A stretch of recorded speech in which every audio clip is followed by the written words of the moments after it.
নিচের কোন ভগ্নাংশটি সবচেয়ে বড়? দেখো 4×2=3, 4×2=3 মানে আমরা লিখতে যেটা পারি 3×4 12 14, 14/3।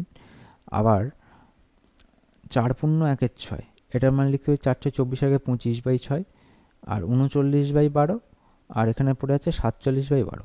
অনেক রকমভাবে করা যায় এটাকে। আমরা জাস্ট এদের ভগ্নাংশগুলো দেখেই করে দিতে পারি। আর যদি কেউ বুঝতে না পারে তাই জন্য একটু ভেঙে করছি আমরা। 39/12টা যেমন আছে তেমন থাকবে, আমরা তলার সবার হর সমান করে দেবো।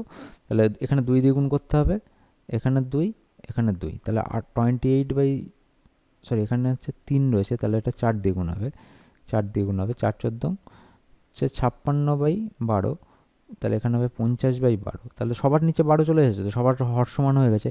সবচেয়ে বড় কোনটা হবে? যার ভ্যালুটা লবের ভ্যালু বেশি হবে, অর্থাৎ 56 বড়। তাহলে 4×2=3 হচ্ছে আমাদের সব থেকে বড় ডিজিট হবে।